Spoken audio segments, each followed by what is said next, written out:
A direct consequence of Hong Kong's exorbitant property prices is the growing number of people who end up being homeless. No one can really tell for sure how many homeless citizens there are in Hong Kong.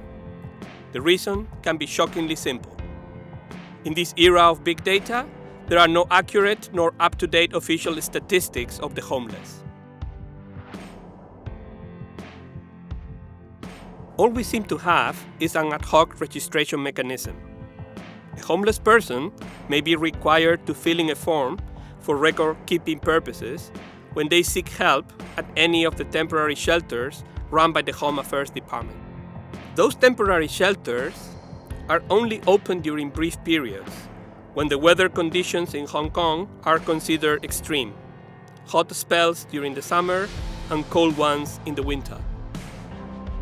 The rest of the year, the government mainly relies on a handful of NGOs to assist the homeless community.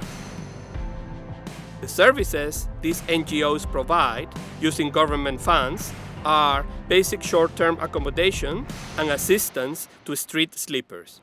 That is government speak for homeless. Prior to their admission in these residences, people may undergo some simple screening as well as basic medical examination.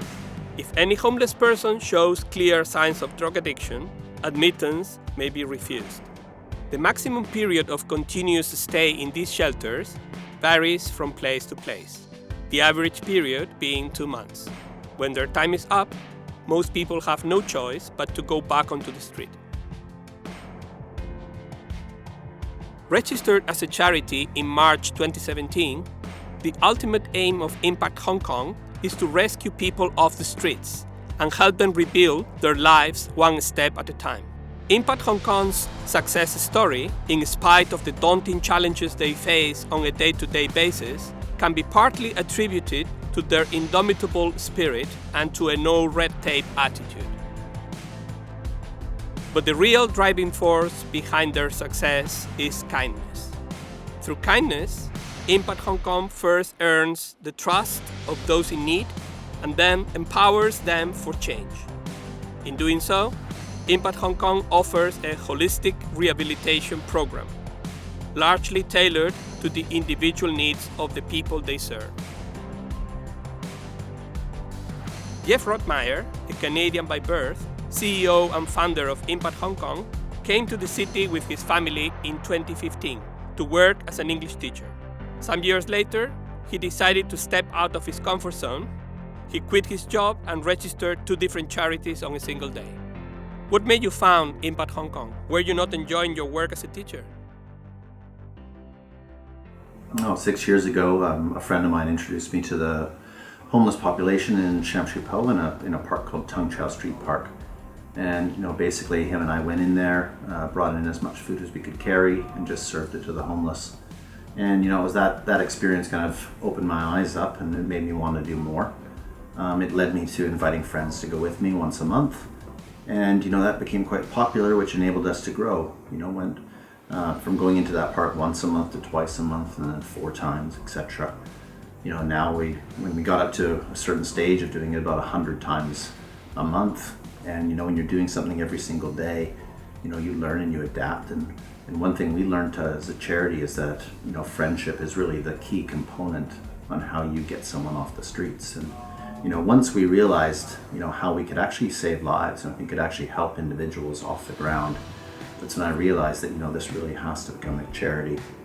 I absolutely loved my teaching job, and I still love teaching, and I'm very happy to say that ImpactHK are still in the education system. We work with over 20 schools, working with the youth of Hong Kong, the future of Hong Kong, making sure that they understand the importance of caring for people, not judging individuals, but seeing how they can use their kindness to empower them.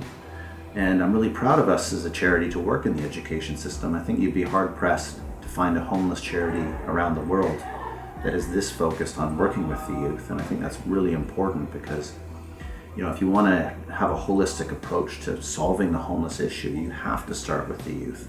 You have to start with educating people and opening their eyes up to this community in need. You often say you don't like the term street sleeper. Why not? I don't like the term street sleeper because it sounds like it's a choice. It sounds like the homeless have just made this choice to sleep on the streets. And really, I think it kind of downplays how hard it is for these individuals to be outside. These individuals do not have a home, they're homeless. And the truth is that they do not have a good choice of where to go. They are alone and they're struggling. And the last thing we should be doing is downplaying how hard that is. What makes Impact Hong Kong different from other charities helping the homeless? Well, in addition to having a stronghold in trying to get into the education system, we also understand how, with addiction on the streets, we understand how important friendship is. And I think we've kind of found a way of empowering these individuals with as much connection as possible, friendship as possible, a holistic program including counseling and mentorship and sport and art. And really through that, we're seeing them get hope. And then we supplement that hope by giving them incredible job opportunities. Really our aim in the future is to create a lot of jobs, meaningful jobs that are in helping people, helping Hong Kong, which gives them some pride and gives them something not just in doing a routine, but something that they really enjoy doing, which is helping people. What are the biggest obstacles Impact Hong Kong faces in trying to achieve its goals? Well, the biggest obstacle really is society itself. It's a time where many individuals are very judgmental, and especially judgmental against people that they know nothing about. The homeless are completely limited and held back by individuals who don't care about them. And it's our biggest challenge really is in educating society of how important it is to care for these people, and that everyone should really have an opportunity to reach their potential.